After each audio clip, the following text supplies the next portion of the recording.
Hello and welcome back to Fame Under Fire from BBC Sounds with me, Anoushka. This week we asked you for questions on the Blake Lively Justin Baldoni trial, on the Candace Owens and the Macrons lawsuit filed in Delaware. So many of you got in touch. The questions were, well, brilliant, top tier. We've got some that we're going to answer in this program. So of course joining me right now is our resident trial attorney, Shaun Kent from South Carolina, in a pretty basic suit actually. Hey Anoushka, how are you doing? I'm good. This is a bit more of a subdued look for you. A grey suit. Very casual. I'm a casual guy. Anoushka, I'm working on my understatedness. So this is a subtle It's a little purple. bit a light touch approach, Shaun.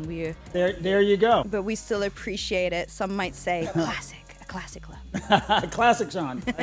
What is it? What do y'all call this? It's a vest. So what do y'all call it? An undercoat over like a coat?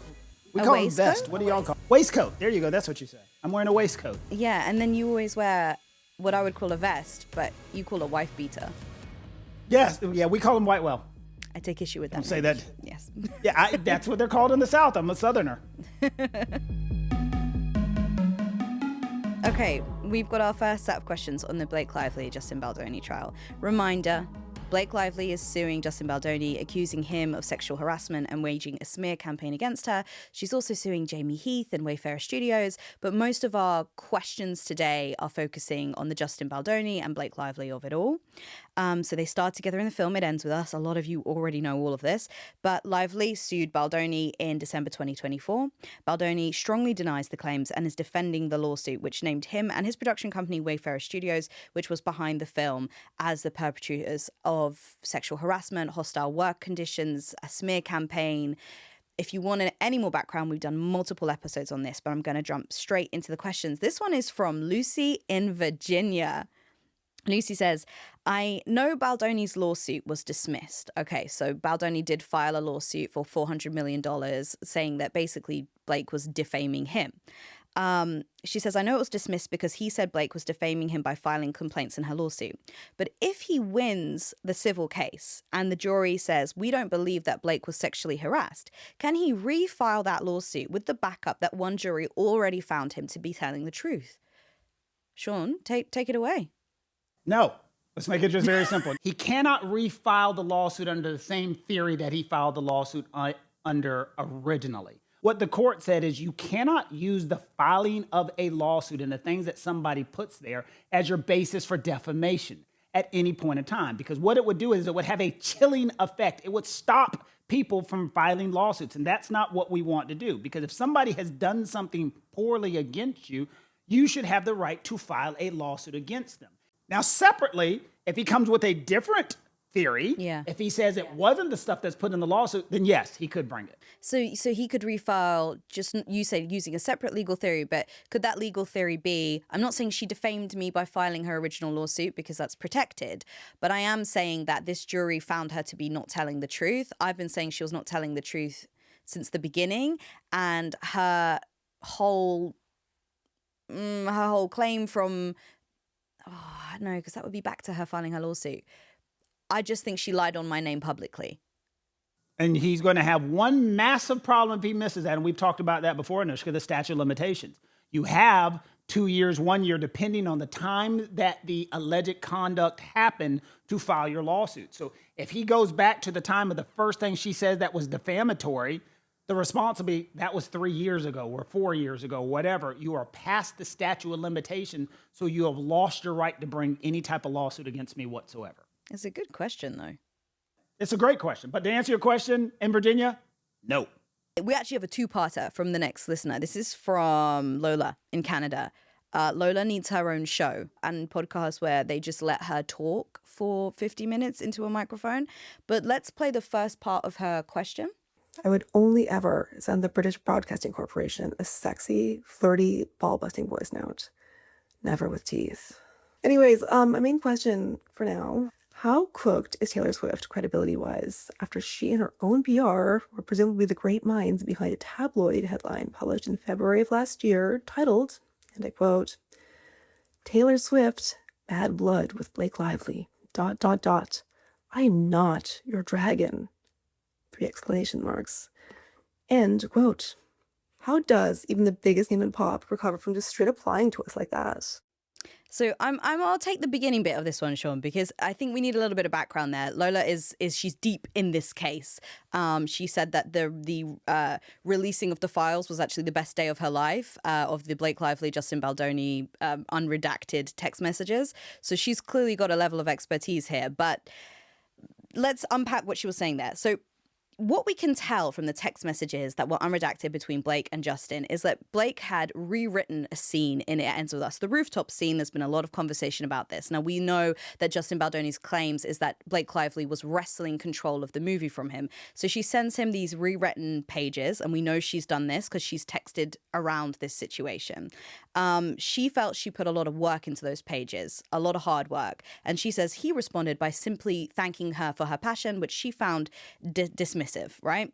So she sends the pages to Justin, and then she asks Taylor Swift, T-Swift, who is coming over to her flat, we have these text messages, to praise the pages she has written. She says, quote, "Can you tell him you're excited for the movie, that you read the book, and that you're freaking out over the pages I sent you?" A little bit more later on, she says, "You don't have to read it, but it's a quick read." We can assume that Taylor does what she was asked to do by Blake, because there are text messages thanking her afterwards, sort of praising the level of enthusiasm she gave towards Blake's rewritten pages.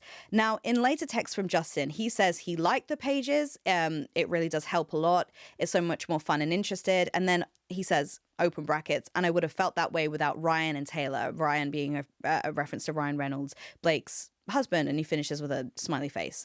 Now, Blake responds in a long text. She lays out the fact that she felt his comment on her having a lot of passion rather than actual feedback was dismissive. And she then goes on to say this about Ryan Reynolds and Taylor Swift. "I'm the luckiest person," she didn't say person, but I can't say it, "on the planet to have them as my dance mums level stage mums. They are embarrassingly effusive. That said, they are my most trusted partners and the people I go to first with anything creative I touch." Later in the same message, we get this. "Have you seen Game of Thrones?" I have never seen an episode. Oh. I mean, you claim to be a nerd, but okay.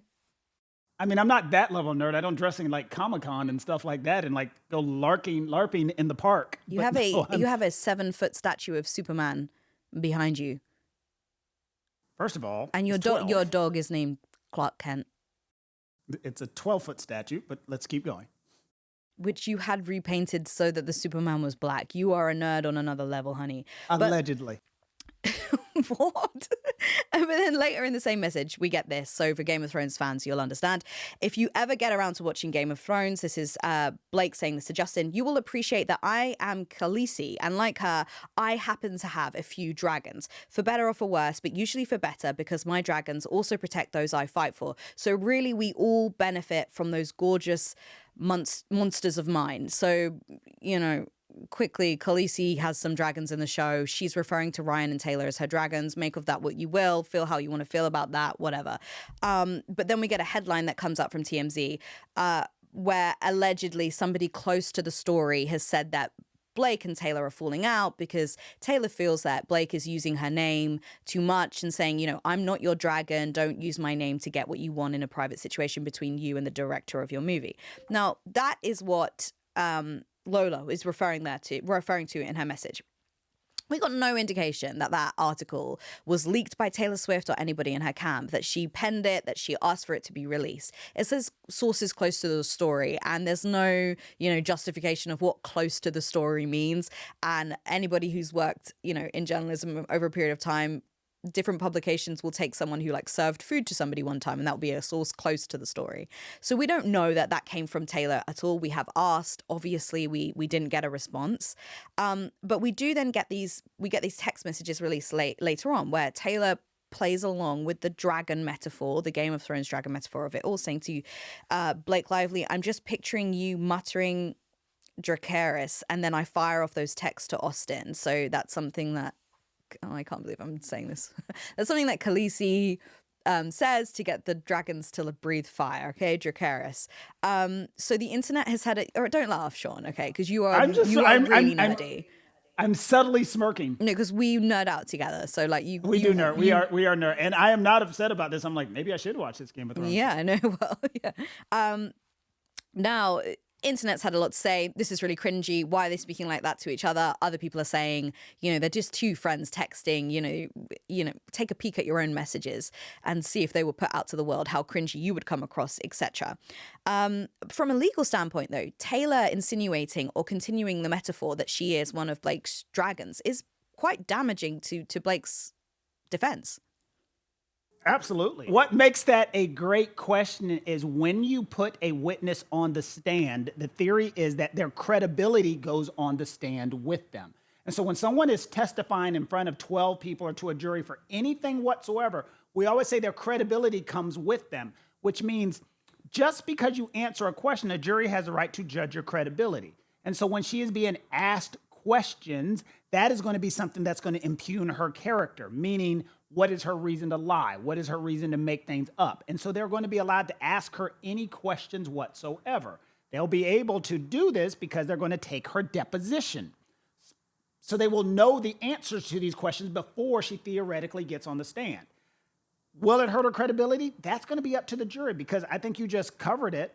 A lot of things that'll happen is if I were representing one side, I would say, these are glorified texts between friends. Anybody out there, any of you on the jury, think about your text message between your best friend. Think about the things that you say. We always joke if there is a group text message, there's always two group text messages. There's a one group text message and there's a side group text message about one of the people in the original group text message. And so that's the same thing that people in the jury will realize. But the other side is going to say, this is when they're having their truest, cleanest, most real thoughts. This is how they believe. This was a manipulative game. This is the consummate mean girl. This is Regina George and her friends trying to destroy Justin Baldoni. It's going to be a clash of her credibility. And what we worry about as trial lawyers is when it turns into a clash of credibility, what it stops becoming about is the underlying evidence. And that's when it becomes an issue, that they're more worried about Tay-Tay's credibility than they're worried about did the actual facts actually happen, and that becomes a problem. I'm just thinking about this, though. In order to explain the metaphor that's being used and how it damages the defense, are they going to have to explain the plot of Game of Thrones? Because I've just had to do that for you a little bit. Yeah, you're exactly right, because if I had Taylor Swift on the stand, I'd have her explain it. We'd sit in front of the jury. What does this reference mean? Tell us a little bit about this. And good lawyers will be digging into all of that stuff and looking for the metaphors, looking for the colloquialisms. They'll be looking for information that could influence the jury. It is as simple, believe it or not, Anoushka, when we are picking the jury, we might be looking for Game of Thrones fans. Looking for somebody who has said, we want this person on there. They will understand the reference. They'll understand how mean they're being. That's how much these lawyers will put into something as simple as that reference. And that's why we say your credibility goes on the stand. So it might seem like something simple, but something like that could sway the entire case. Yeah, but to Lola's point of what she's asking, the inconsistency that she's referencing is this article that came out, which was supposedly supposed to have been leaked by Taylor Swift's Cans. Oh, I just got the reference. Oh, the song. But what Lola's saying is about inconsistencies. We have absolutely no information, evidence, or anything to substantiate the claim that headline was leaked by Taylor Swift. So yes, the only correct. way that they could question her about that on the stand was say they had subpoenaed text messages where she's asking for that, or it came out in a deposition, etc. But they could get her on the stand and say, when you referred to yourself as being her dragon, were you basically saying, I will help you steal this man's film from him, which obviously Blake Lively wholeheartedly denies. To the second part of that question from Lola, how could Taylor Swift recover from being part of this whole unfolding legal drama, especially with those text messages, which many people, and we know Lola feels this way, are seeing as cringy. I think she called her a complete weeb in that voice note. We're not inside Taylor Swift's head, but I think if you look at her past, you can probably get a good picture of the future. Her artwork is very self-referential, so I'd probably be keeping an eye out for a future album. There's a song coming! That tells her side of the story of what it's been like through all of this. If we remember the Kanye West, debacle that went down with Taylor Swift a while ago, first him running on stage, remember... This should have gone to Beyonce. She released a song about that. Then afterwards, when she was sort of cancelled for that back and forth voice note that Kim Kardashian release, she had a whole album about that and what it was to be cancelled and sort of refinding herself in the industry. I would wager that if she, if there needs to be a version of this where she tells her side of the story, it would be in the form of music, in the form of sweet music. And I'm going to return to Lola now because we have a part 2. Hey, Lola. We have more. Shaun, as a lawyer and a certified fashion diva, what was the legal strategy behind the slapstick comedy of showing up in the exact same fit? Diva, you said. Lola just became my favorite person. I need to, with all due respect, I did not hear the rest of the question when she said certified fashion diva. I need to hear it again. All I heard is Lola call me pretty. I didn't hear anything else after that. So is there any way I can hear the question? We have it again. Shaun, as a lawyer and a certified fashion diva, what was the legal strategy behind the slapstick comedy of showing up in the exact same fit? So this is a reference to them turning up to mediation and they're both dressed in olive green. And I thought this was a great question to you because me and you have spoken at length about the level of thought and detail that is put into outfits, colors, cologne, you name it. And you in particular, I mean, I'm not going to give away all of your secrets, but you in particular are very attentive when it comes to presentation. So they turned up both in kind of olive green, very neutral tone outfits, which unfortunately ended up matching. Can you talk through the thought process that you go through when picking outfits for clients and for yourself? Because I think that's some of the most interesting stuff. It is, and I'm glad, Lola, it's an interesting question. I didn't say great. It's an interesting thought. That's because, can I just say that's because we are compiling a list of Shaunisms, and he has this, anytime you ask him a question, he goes, that's a great question. And then he goes, John Q. Public. And then he goes, well, what happened was, so yeah. And if anybody has any other Shaunisms, do send them in because I got a little list going. They do exist. Well, if you want to go back, Lola, and you look at fashion and the fashion choices that lawyers think about when they're getting their clients dressed for court, it's a big deal. We can go back to, say, the Menendez trial, when Lyle and Eric Menendez were on trial back, and I don't know how old the listeners are out there, but if you go back and look at it, one of the big things in that trial was the fact that we are going to have the Menendez brothers wearing sweaters and cardigans because we wanted to make them seem much more wholesome, much more down to earth. Fashion goes a long way of influence how individuals think. When we put people on the stand, depending on the type of trial, depending on the jury, we want to be very conscious on what they're wearing because there are certain colors, no matter what you're thinking, that distract people. If you look at Cardi B's trial, Cardi B, as much as she is outlandish, as much as she is crazy, when she was in trial, she was wearing very muted stuff, but it was still fashion forward. If you look at A$AP Rocky's trial, when Rihanna went to watch his trial, I guarantee his lawyers were very conscious on the things that Rihanna was wearing because those are the things that the jury are going to focus on. So if you look at Justin and if you look at Blake, the color of the season is olive. That is a color that individuals are wearing more and more. So I guarantee you they had two different fashion houses and say the public is going to be watching. We want to ingratiate ourselves with the people. So why don't we wear a muted color of the season? And they both just happen to pick the same color. A color that is going to make John Q. Public, damn you, Elise. It's going to make the public look at these people in a very nice way. You know, there used to be the old theory that we wanted to be careful when we dressed for the public, that we didn't want to look too fancy or we didn't want to look too outlandish. But that is long gone the way of the dodo. What we don't talk about is at the end of every day or on every single lunch break, if you remember the Diddy trial, they would take breaks all the time, Anoushka, and what would end up happening is in that break, the jury would go back to the jury room. They would sit down together.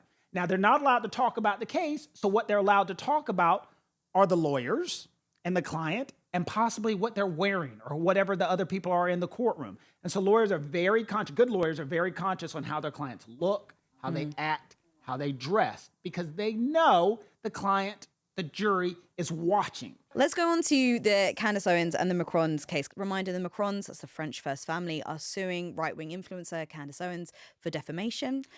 She has repeatedly claimed that Brigitte Macron was born male and transitioned to a woman in her 30s. In fact, she's regularly repeated the claims on her podcast and her many social media channels. And in March 2024, she stated that she would stake her, quote, entire professional reputation on her belief that Mrs. Macron is, in fact, a man. That's a direct quote. The Macrons say this is a far-fetched fiction. They have repeatedly denied everything Candace has said. If you want more on that, please go and listen to the full episode we did with the Macrons lawyers, where they answer all of our questions head on. But we have a really good question from Kate from Australia. Hi, Anoushka. Love the potty, being with you guys from the beginning. I had a question about the Macron situation. I don't really understand what the big deal is if the allegations were true. So what if she used to be a man? Isn't that her decision? If the uproar is over the fact that it was hidden from the French people, I kind of think that's the last thing that people should be worried about. I am sure politicians hide much worse things. Anyways, if you have any further clarification on this, I'd love to hear it. Keep doing the amazing and entertaining work you're doing. Big love from Australia. Brilliant question. Had this question so many times. What is inherently defamatory about saying that somebody is trans? Like, straight off the bat as an answer, the allegations that Candace has made are very, very layered. It's not just saying that she transitioned. It's saying that she stole somebody else's identity. It's saying that they're lying to the French people. If you pull directly from the Macrons' complaints, you can see some of the other stuff that Candace has said. It says, quote, she then escalated her rhetoric, falsely alleging that the Macrons are part of a very small group of elite oligarchs who routinely practice homosexuality and paedophilia, believe in Baphomet, that's a satanic deity, and worship a transgender deity that controls the world. This is yet another baseless, inherently implausible claim. Obviously, as well, practicing, which is a weird way to put it, practicing homosexuality isn't defamatory either, but we can hear some of the other stuff that's in there. Incest, she has claimed that potentially Brigitte and Emmanuel are actually related. There's a whole list of stuff, and the complaint is very, very long, and it really goes through every single thing that she said and why they're filing for defamation. My question to you, Shaun, is if she hadn't made any of those other allegations and she just said, I think Brigitte Macron was born a man and transitioned in her 30s, would they still be able to file a defamation lawsuit? Absolutely. And I love that interest in what Kate is focused on, because it does make a lot of sense.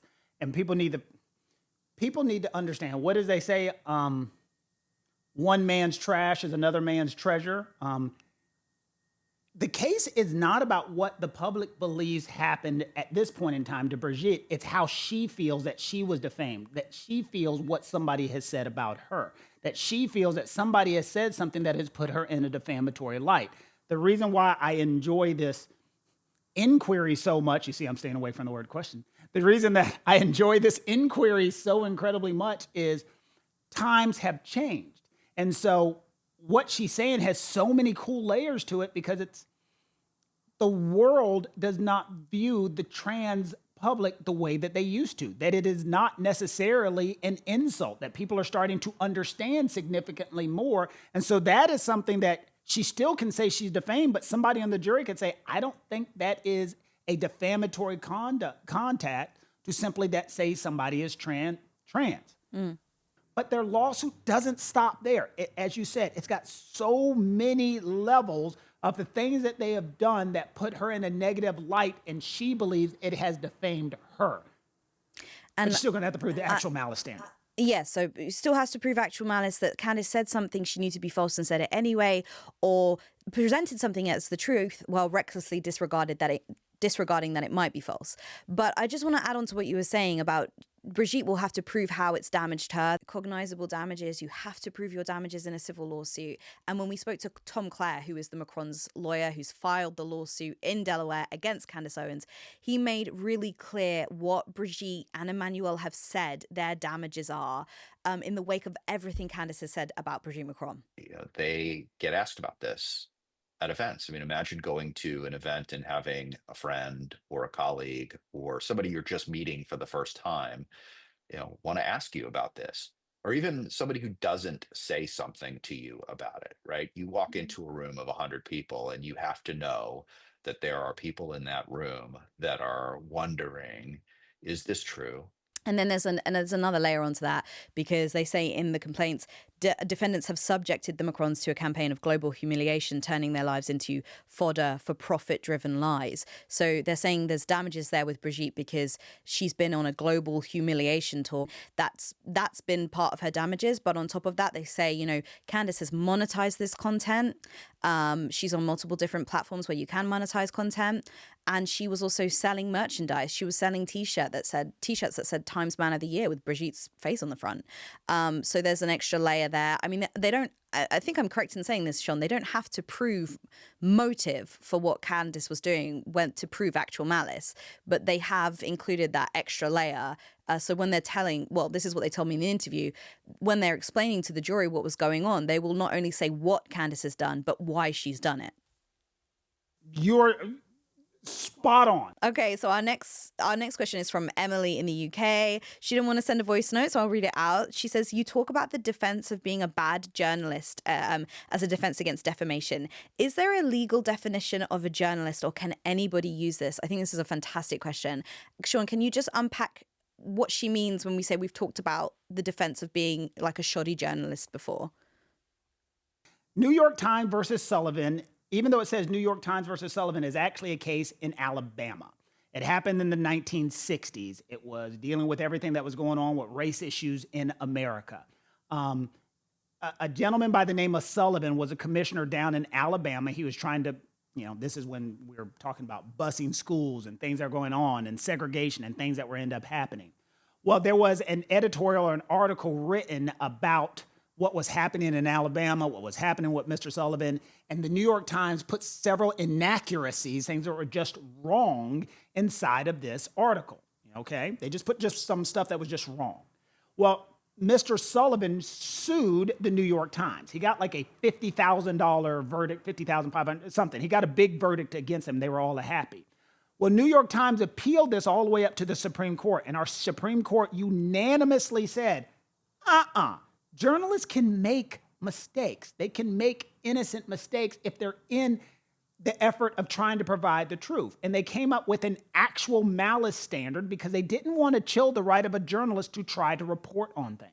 They wanted to give journalists a good faith attaboy, you're trying to do the right thing. So they created an actual malice standard. They said if a journalist is actively trying to hurt somebody, if a person is actively trying to hurt someone who is a public figure, then you can file your lawsuit, then you can go after them. They made that an element of something that needed to be proven. So what our Supreme Court in the United States has basically said is journalists have a right of journalist freedom because they have to dig, they have to try to get that story so that the public can hear it. But every now and then you do have, to answer your question, you do have a crappy journalist who doesn't do their homework, doesn't do it the right way, doesn't do things. Should they be sued necessarily? No, but they still can get fired. They still can be blackballed. They can still say you're a bad journalist. But getting to the level that you should be sued and cost money, you have to cross that threshold that what you are doing is done with actual malice. To go back to the Candace issue, what they're having to prove in that case is Candace may be, and I'm saying may be a bad person. She may be a crappy journalist. But the Macrons are going to have to prove that the stuff that she put out was with actual malice to destroy them. It's not stuff that she reasonably believed to be true and not just a good faith mistake. From Emily's question, it's who gets that protection as a journalist? Because who's a journalist? Is there a legal definition of a journalist in the US? There's really not. Okay, like we all talk about, like there's not a legal definition of a journalist because for Christ's sakes, it's involving everybody on social media. If you go on your TikTok right now, everybody is giving a story. Everybody is talking about things. Everybody is saying things. So there's not a legal definition of a journalist. Well, I wonder if there will be some sort of enshrined or entrenched definition of a journalist at some point, because when we were at the Diddy, well, I'm assuming so, because we are entering a world of newsfluencers and they don't ring fence for credentialed media in the US. And I've told you a million times when we were at the Diddy trial, it was like there was the old guard traditional media, and then there was the new kind of influencer journalists who were doing their own reporting unchecked, and that's only going to continue to grow because it grows profit as well. So I mean, maybe we're at Anoushka, don't forget, we talked 2 weeks ago about a YouTuber was sued by Nicki Minaj, who was offering herself as a journalist, and Nicki Minaj won. So even though I'm saying people are just on social media, public figures can still file lawsuits against YouTubers, because remember, defamation isn't limited to just being a journalist. Now, what we talk about is the reason that journalists are the ones who are usually sued is they have the larger platforms, they get out to more individuals, and they usually have more money backing them. And so when we're filing lawsuits, I'm not going to file a lawsuit against John Jackson living in Minot, North Dakota, who lives in his mom's basement, who said something nasty about Donald Trump. Trump's not filing a lawsuit on defamation to get him to get $1.35. Now, if John Jackson works for the Wall Street Journal and wrote a defamatory article about Donald Trump, then he's like, oh, there's money there. That's who I'm going to file the lawsuit against. So don't think the journalist title is what causes the bar for being sued. It's talking too much and utilizing that actual malice standard against a public figure. Well, that was a thoroughly enjoyable episode. I love these questions. If we didn't get around to your question... I do like these questions. Yeah, they're good. If we didn't get around to your question this week, please keep sending them in, because we'll do more of these where we scoop up all of the questions into one episode. Shaun, thank you so much for being a diva.